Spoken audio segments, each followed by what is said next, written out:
Hey, what's going on, guys? Hopefully you can see me not too bad. Well, I'm gonna work on this 572 I got. I'm gonna put bigger dogs, full wrap.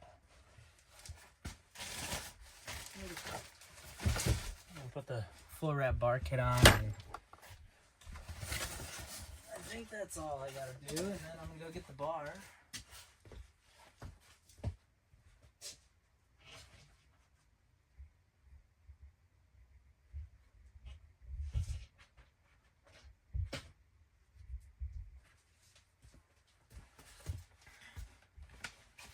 Okay, so I'm gonna put this kind of heavy duty, the old school 32-inch bar on it. These are a bit heavier, but they're a little bit more rigid. You can get some time out of them. So, you know what? Actually, forget it. I'm gonna put a light bar on. And I just got re-upped on a bunch of bars, getting ready for cutting season, fire season, whatever season it is, you know. It's always good to be stocked up on bars, especially if you're like me and sometimes just back bar stuff. But yeah, so first off, I'm going to take the old wrap off, half wrap. Predominantly on the West Coast, we don't like, to use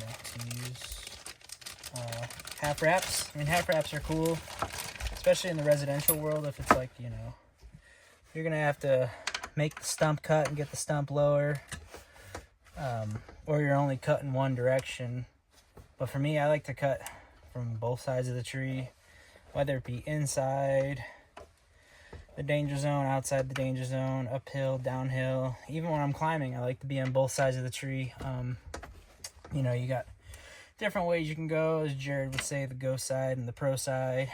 Cut with your back bar, all that good stuff. So, but yeah, I'm just here to talk and figure out what's going on. Caitlin and I just got back from going down to LA. I've never really spent too much time down there. We got called out to that fire, that one of the fires that's been all over the news, called the Eaton Fire. That was a pretty bad fire. So yeah, kind of decimated a town called Altadena. I don't know, something I've never really seen before. Just kind of crazy how the fire reacted. So that was a shame. We went down there, cut some palm trees, cut some ukes. Pretty much we're cutting trees that could impact people going back to check on their houses and whatnot. So you're cutting fire burnt trees that were leaning towards the road or leaning towards their house and structure. And you don't want anything to happen like that, especially with them still getting the Santa Ana winds going. And it doesn't make for a good time to go back and repopulate. And you got to worry about a tree falling on you when you're trying to go through the rubble and kind of go through all of your belongings that may or may have not burnt. My heart goes out for those people. It's kind of crazy. So that was with the Forest Service contract. We were at a big camp at the Rose Bowl. Just kind of wild. Never thought I'd ever go to the Rose Bowl, and definitely never thought I'd say I'd go live in the parking lot. We were down there for our buddy's company, and cutting with some good friends of ours. Lots of good people down there. A lot of people we've met over the years through fires. People that work for CAL FIRE, people that work for the Forest Service, other timber fallers, and new people that we've met. Everyone that's involved in the fire world is kind of at the beat of their own drum, especially on the Forest Service side, I'd say. Smoke jumpers. It brings a lot of all walks of life, and it kind of, you know, it brings people together, and I don't know, it's kind of like a cool little world to be a part of. So there's that. So now I took the half wrap off. I'll probably go into my local saw shop and give this to the mechanics, because I don't know, that's what I like to do. I like to hook my local guys up for whatever, because sometimes I go in and need a part or whatever, they'll usually toss it for me, you know, hook me up. So always help your local saw shop, especially if they're good guys and they give you good support. So, but yeah, I've been curious, what exactly do you guys would want to see from me? I don't know. There's tons of YouTube pages and everything's blown out, and I don't know. I probably started my channel a little too late, which is kind of a bummer. But I guess, what do they say? Better late than never. So you know, I do climbing. I like logging a lot, and we actually got some newer things going on with our company, equipment and a bunch of other things. So we're basically making our company grow and start to tackle a lot of things. So all right, so I got that full. Yep, wrong size. That's stupid on my part. Didn't really come labeled, so that was my bad.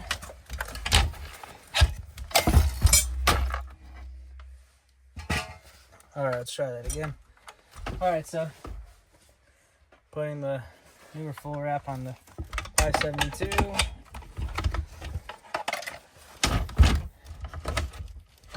There we go. Now that fits.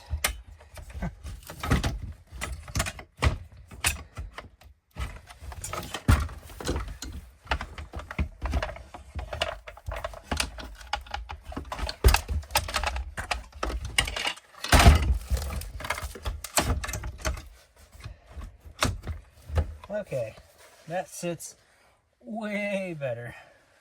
As you can see, I got it all lined up. But yeah, I just, little backstory. Well, you guys already know my story. But yeah, I want to know what people really want to see.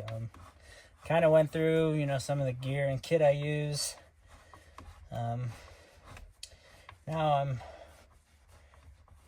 building up a new saw I want to use this year. My other 572 is gonna be just a backup saw, you know.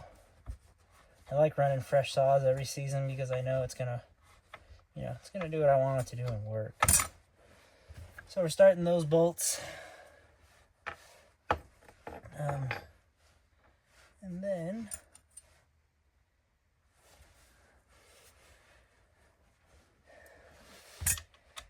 getting the spring bolt in now. So I like to start with these bolts first. I don't know, just kind of pulls it all together and keeps it tight, so then when you flip it over, it's not just bouncing and getting all over the place. It's easier to insert it. Word insert. But yeah, I don't know. There's some big things going on for myself and Caitlin this year. We picking up some equipment. So that should be pretty cool. That's something I always wanted to and dreamed of, but I didn't know I'd actually ever do. It's kind of a big step for me, so I'm pretty stoked. Yeah, I never thought I'd see the day where I'd become like an actual legit company or whatever. I've always just been a tramp and kind of just wanted to be the hired gun for everyone, chasing all the big trees, and just wanted to be everyone's #1 player. But now I think I'm more so leaning towards having a family, and yeah, just having more to offer myself and my family, and you know, maybe enjoy life a little bit. Just kind of have a company, you know. It kind of gets old traveling and tramping all the time, you know, especially if you've done it for a long time. I've literally lived on the road and out of a suitcase since 2016. Yeah, I bought a house 2 years ago. It's going to be 2 years here soon, and you know, I think last year I've only lived in it for like 2 months, I want to say, which is kind of ridiculous. Like where we live, you know, I want to start to, you know, get some roots and have some friends, and yeah, not just always be on the road, and start to enjoy where we live, because there's a lot to do where we live. A lot of fun stuff to do, especially in the summer, and there's a lot of people I want to spend more time with. So I'm gonna keep grinding hard. That's just my nature. It's just kind of maybe live in a house more and not be gone so much, and you know, live in my own bed and my own couch. Maybe start a television show and watch TV series, and you know, what people do when they live at home and live that life. I'm sure once it's all said and done, I'm gonna miss being on the road, miss doing all that, but I'm not to that point. I'm not at that point yet, because you know, it's already almost the end of the month, and then I spent 8 days on a fire, so yeah, I want to live at home a little bit. So getting all the bolts set, sitting on, it's fitting nice. It's already got Loctite on the bolts, so I don't have to worry about that. Just gonna wrench her down. I wish I had more of a bench. This bench is kind of makeshift. I wish I had like a vise. That's stuff I want to do, and you know, stuff I hopefully will have time for. You know, having a life. Say my biggest goals this year is to focus on work at home, buy some more equipment to make my life easier, and start to hire some people and train people.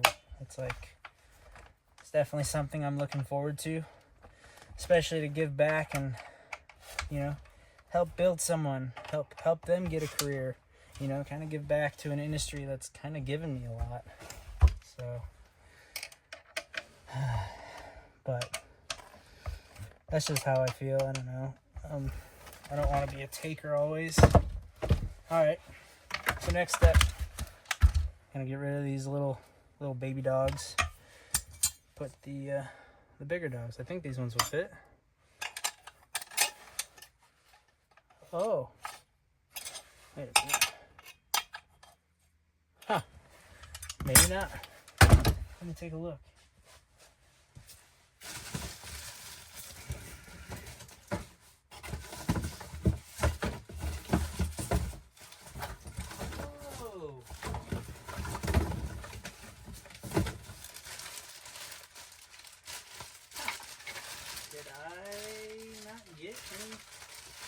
Bigger dog? Oh, wait a minute. Nope, I did. I got my boxes mixed up. So I think those go with the 592 that hasn't showed up just yet. Sorry, I just spit and drooled on myself. I'm known for that. Alright, so yeah, there we go. A little bit smaller. Oh yeah, should fit right in there. Alright, so now let's start. Let me take these captured bar nuts with the side cover off. So that's something I definitely like, that all the saws, the newer saws and every saw has, is captured nuts. I know some people don't like it, but how many have been in the woods and you know, something's come loose just out of nowhere, and you lose a nut, and then you're screwed. You know, your chain, you can tighten your bar down super tight, get it to work for the day, but that's annoying, and you always got to keep checking it. There was that one time I had to, I don't remember what was going on. My saw was just, I think it was a different saw. I think it was a steel or something, but I couldn't get my bar nuts to tighten. So I had to keep my, I think it was my 461 at one time, a couple of years ago. I had to keep bar nuts in my pockets. And, yeah, that was super annoying. So having captive bar nuts is just, I don't know, it's kind of a game changer. I know a lot of old timers feel the same way. You know, who wants to be chasing that shit? And, you know, you should always keep spare parts in on your person, as always, you know, in your kit or your bag or whatever you check out. Or if you're in residentially, you know, you should basically have every spare part that is meant to be on your saw. You should have that. You should have a kit of it, because, you know, yeah, luckily you know, hopefully you have a good saw shop in town, but a lot of times I've noticed with saw shops, sometimes they're sold out lately since COVID, or it's hard to get your saw even in the shop. They're so backed up with lawnmowers and weed eaters and whatever. But hopefully, if you've made good friends with the people that work in your saw shop, and they know you run a reputable business and you do good work and you treat them fair, sometimes those saw shops will work with you and put you ahead of the homeowner, which is always nice. But yeah, always keep spare parts, always. So this is kind of a breeze, you know. Got everything going. Let's look in there. Look how clean everything is, nice and neat. STD7 splines. I don't know what that is, but it's got to be the spline drive and the clutch. I leave these rubbers on just because when you throw a chain, you won't knock your teeth back.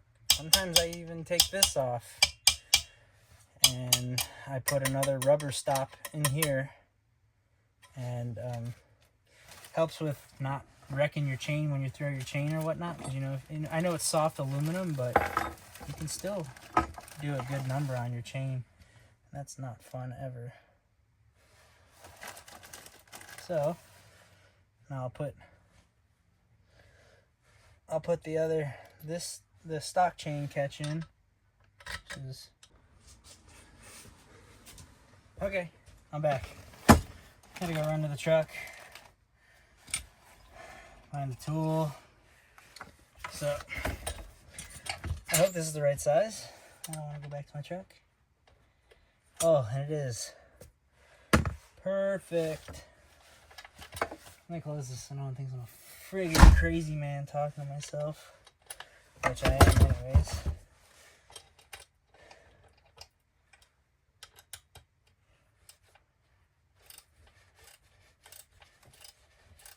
Okay, perfect.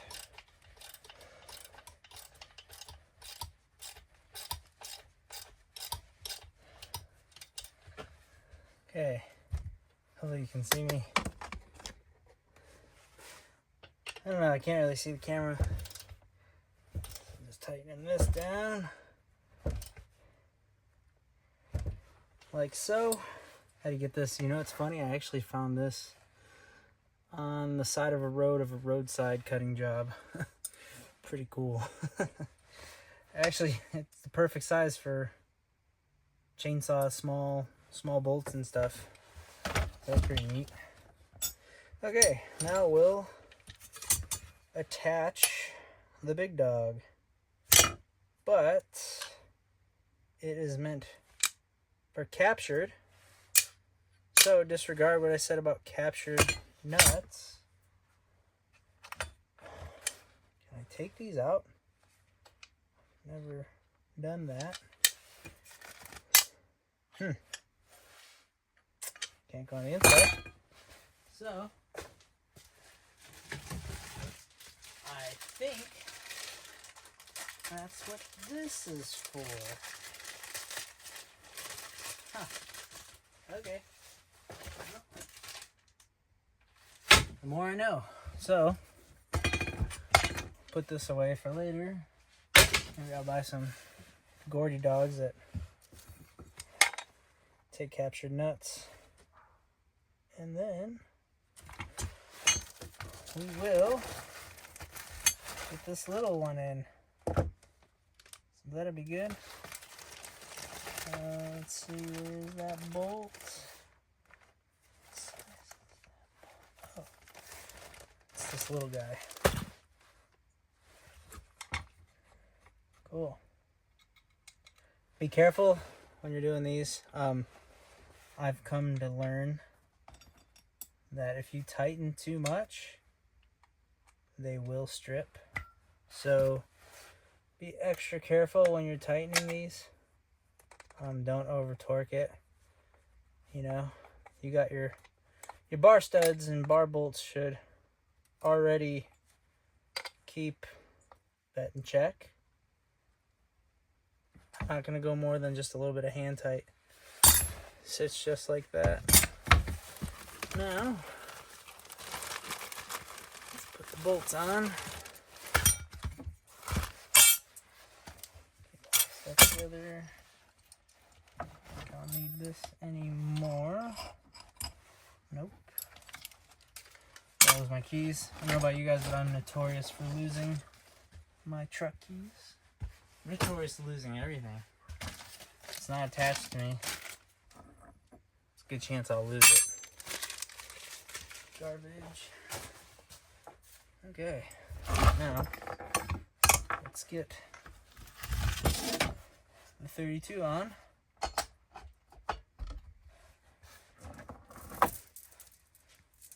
Everything's stock on this. No, nothing done with the exhaust or anything. I am waiting for Buck and Billy Ray's exhaust to come out. That'd be pretty cool. I think that's for the 592 though, but man, it seems like it just opened that saw up with a whole bunch of new life. Square grind, perfect. I believe it's it's semi-skip. It's not full comp like I usually run. Actually, no, this is full skip. I never run full skip. It's just not as smooth, especially when you're bucking or limbing. Yeah, it's less teeth to sharpen. That's always a benefit, but if you want to be smooth walking down a log or cutting limbs, you want to go semi-skip or full comp. Another thing that's good about full comp is you got more teeth. So let's say you've cut into some dirty wood or hit some dirt. You got more teeth, and so the saw will essentially stay sharper longer. I've gone, you know, if you're in the greenwood, I've gone quite some time without having to really sharpen my chain.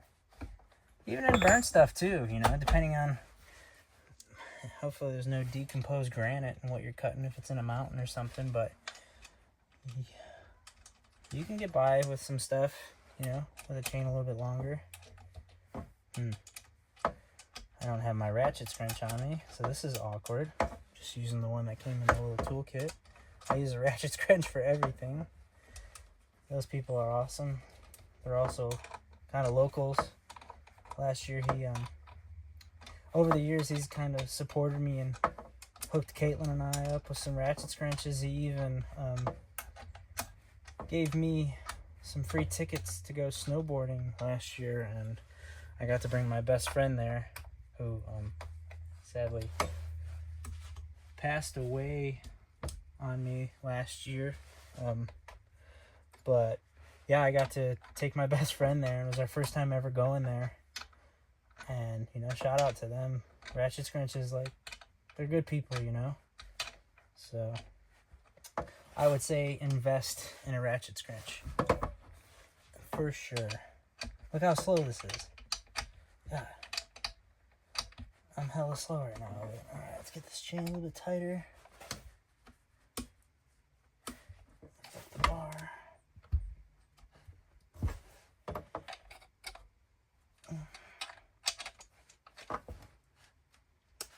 little bit more.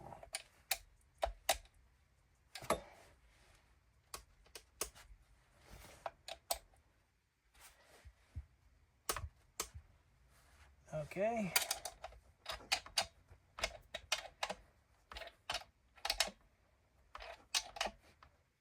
Get that first bolt tight. All right.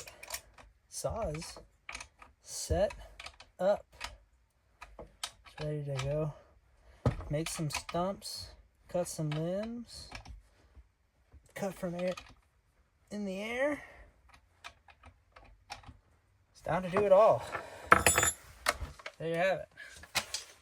New 572 is built, 32-inch light bar, and let's go cut some stuff. So yeah, if you like the video, like what I'm doing, I don't know, subscribe and repost. Try to give me some more followers or watch hours or whatever. But yeah, there you go. Bigger dogs,